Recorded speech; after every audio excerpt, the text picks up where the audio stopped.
Sup flappers, since I showcased my KeQing with 250% physical damage bonus, a lot of you have been asking me to make a physical KeQing guide. And for people wondering, I do actually have an electro KeQing guide and a whole series of KeQing videos here on my channel, so I'll link that in the description along with all the current active giveaways here on this channel.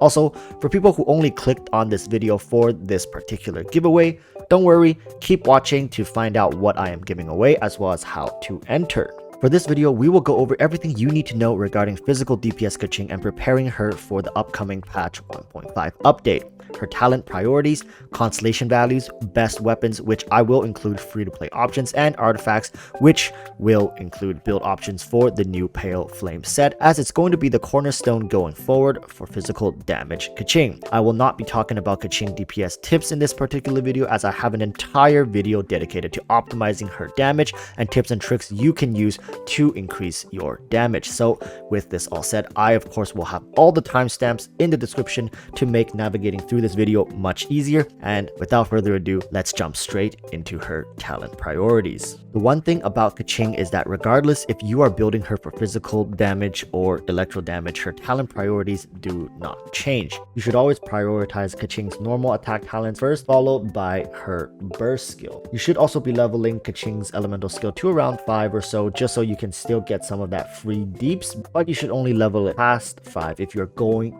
deep for electro damage KeQing, but even then you don't really need to. So now, since this is a physical KeQing video, I'd honestly suggest to just leave it at talent level 5 or maybe even lower if you're really tight on resources. Finally, to recap, normal attack into burst skill and then elemental skill. Now let's talk about KeQing's constellations and to see if there's any value in any of her constellations when it comes to physical DPS, starting with C1 Thundering Might. This constellation is okay. While it's nothing game-changing, it is a function constellation that adds additional damage to your kit. To get the most out of this though, it would require you to not only position your elemental skill well, but also your character, as the electro damage applies for both at the start point and terminus of the blink. Is it worth going for though? Not really. There are far better constellations out there, and especially for physical DPS KeQing, it's actually not too good. So moving on to Constellation 2, this is another function constellation where you have increased energy regen. At first glance, this may seem close to being useless, but in a way,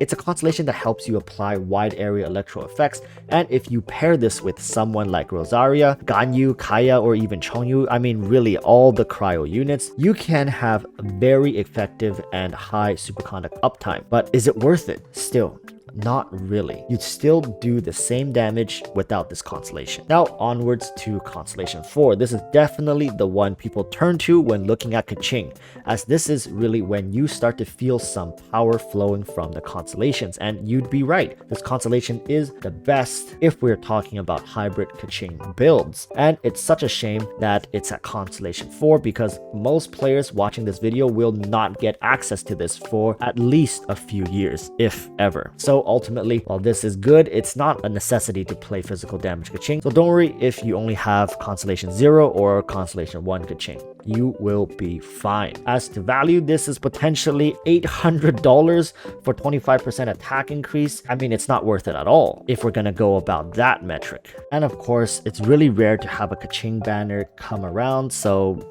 really people, it's very difficult to get these constellations, and you'd really be relying on her spoofing you during character banners, and that's never something you want to see. So let's move on to Constellation 6. And wow, this is really the creme de la creme when it comes to electro KeQing, but on physical KeQing, it's not nearly as impactful. A powerful constellation, of course, but not worth the price tag in my opinion. Though ultimately for KeQing, none of the constellations are really worth it to go for. This is due to the fact that KeQing is an old unit, and as it was previously designed, characters C1 and C2 are very average, and it's not until C4 where they start to ramp up in power. As you all know, miHoYo has since changed their constellation design and shifted more power into lower constellations, and for the most part put a lot of power power into character C1s. So I would advise you pick up one of the newer carries if you are indeed hunting for constellations. KeQing functions great at C0 regardless if you are building her physical or electro. So now let's go into weapons, as there is a bit of variance when it comes to physical DPS KeQing versus her electro counterpart. So congratulations to you all, because when it comes to weapons for physical DPS KeQing, the prototype Rancor, which is a craftable weapon, is the best 4-star option, even beating out the BP weapon, although be it very slightly. But before you dump all your resources into the prototype Rancor, do know that the BP weapon is a much better weapon if you are considering building KeQing both electro and physical, as it's easy to swap between her builds. So unless you are fully devoted into physical DPS KeQing, BP weapon is still overall better to invest for KeQing, as it's just slightly worse than the prototype Rancor when it comes to physical DPS, but substantially better in the electro category. Followed by this, in the 4-star category, we have the Flute, and then the Lion's Roar, and finally we have the Black Cliff Longsword to round up our 4-star options. Moving into the 5-star options, Aquila Favonia is still the overall best weapon for physical DPS KeQing, although the Primordial Jade Cutter feels just as good, but because the Aquila has its skill active, it gets a huge boost in damage. Followed in third, we have Summit Shaper, and that's going to be it for the weapons. But it's time to talk about the giveaway. For today's prize, we have 3 Welcome Moons and 1 BP,